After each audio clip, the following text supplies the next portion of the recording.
పనితనం అంటే గట్లుంటది. కానీ పని చేయకుండానే నేను ఇది చేసినా, నేను అది చేసినా, మేము ఇది చేయలేము, మీరు అది చేయలేము. ఎవ్వరు ఏం చేసిందనేది బయట పడాలి. సరే, ఇప్పుడు ఎవరు ఇప్పుడు మా ఊరోళ్ళు ఏం తప్పు చేయలేరప్ప. మా ఊరోళ్ళు ఏం తప్పు చేయలేరు. అధికారుల తప్పులున్నాయి. అధికారుల తప్పులున్నప్పుడు అధికారులనే కోర్టు ప్రశ్నిస్తది. అధికారులనే నిలదీస్తది. ఈ ఊరికి ఎంతమంది అయితే బాధపడుతున్నారో, ఎంతమంది అయితే దాదాపు ఒక్కొక్క కుటుంబం 50,000 నుంచి ₹1,00,000 దాకా ఖర్చులు పెట్టుకుంటున్నది ఈరోజు.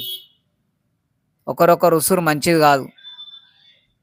ఉసురు ముట్టి చచ్చిపోతారని చెప్పడం కూడా జరుగుతున్నది. మంచిది కాదన్న పద్ధతి కాదు. ఈరోజు నేను మాట్లాడుతున్నా లైవ్‌లా.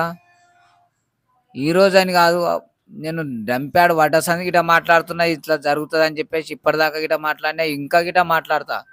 కానీ మీరేం చేస్తున్నారు? మాట్లాడినా పేపర్లకు వచ్చినా, టీవీలలో వచ్చినా, అన్నిట్లో వచ్చినా ఎవరో ఒకడు వచ్చి ఇక నేను ఇది చేసిన అంతా అయిపోయి అన్నం అయినాక తిననీకి అందరు వస్తారన్న.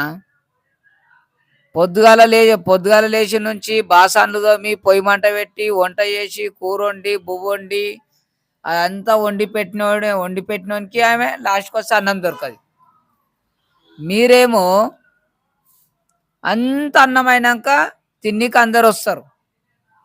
నేను పోరాటం 6 నెలల క్రితం స్టార్ట్ చేసినప్పుడే మీరు అందరు వచ్చినుంటే ఈరోజు ఈ స్థాయిలో డంప్యాడ్ ఈ రకంగా కాకుండే.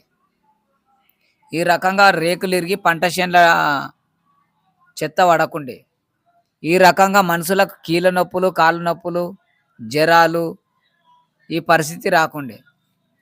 కాదనుకున్నారు. వీడు కుక్కోలు ఒరుతాడు అనుకున్నాడు. జిఎంఎస్ రీల్స్ వీడియో ఛానల్ వాడు కుక్కోలు ఒరుతాడు అనుకున్నారు. గ్రామస్తులు వ్యతిరేకించ వీనితోటి ఏమవుతుంది అని అనుకున్నారు. సరే, నాతోటి ఏమైంది? మున్సిపల్ కమిషనర్ వచ్చిండు, సీఎం క్యాంప్ ఆఫీస్ దాకా వెళ్ళింది, హెల్త్ డిపార్ట్మెంట్ వాళ్ళు పంపించింది. సీఎం క్యాంప్ ఆఫీస్ నుంచి డైరెక్ట్ కలెక్టర్ అమ్మ వచ్చింది. రేపు పొద్దుగాల ఇంకా ఎక్స్ఎమ్మెల్యే రావచ్చు. ప్రజెంట్ ఉన్న ఆరోగ్య శాఖ మంత్రి దామోదర్ రాజనరసింహన్న గారి గిట దాదాపు ఈ రేపు తప్పించి రేపు వీలు కాదు, ఎల్లుండి వచ్చే అవకాశం ఉంది.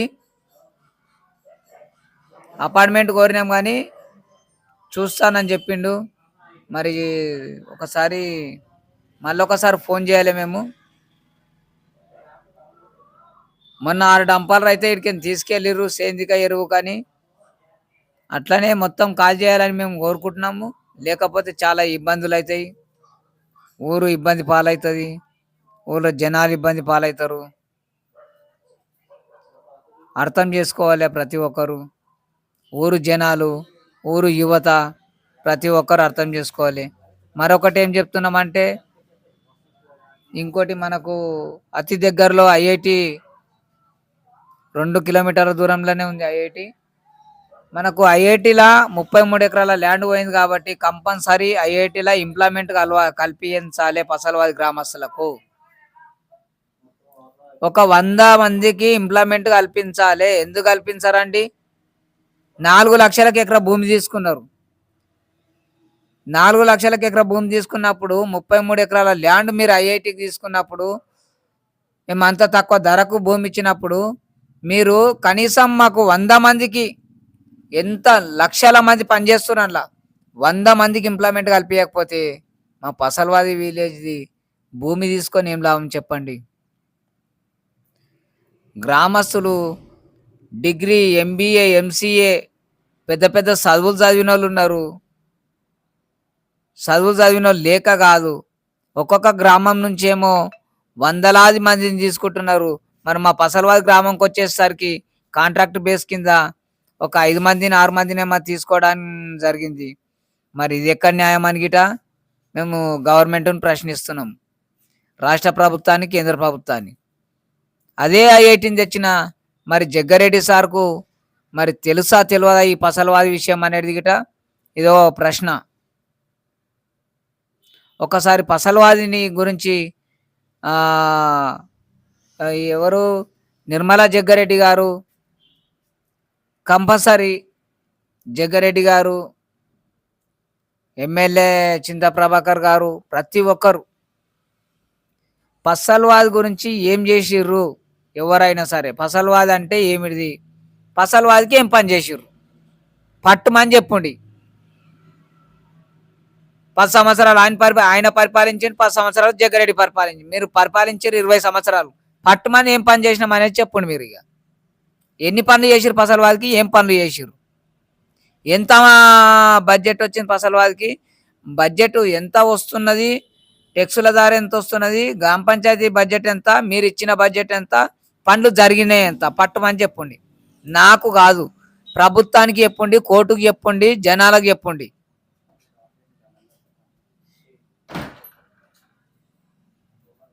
ఏందంటే అడిగారు, ఎవడు అడిగేటోడు, ఏం చేస్తారు అనే ఉద్దేశం. అడుగుతా, బరాబర్ అడుగుతా. డాక్టర్ బిఆర్ అంబేద్కర్ రాసిన రాజ్యాంగం ప్రకారం అడిగే హక్కు ఉంది కాబట్టి అడుగుతా. నేను ఒక భారత పౌరుని కాబట్టి, నేను ఒక ట్యాక్స్ ప్లేన్ కాబట్టి నాకు అడిగే హక్కు ఉన్నది, అడుగుతా. నిత్యావసర ధరలు అన్నీ నేను గిట్ట కిరాణా సామాన్లు లేస్తుంటే చూడండి మనుషుల పరిస్థితి.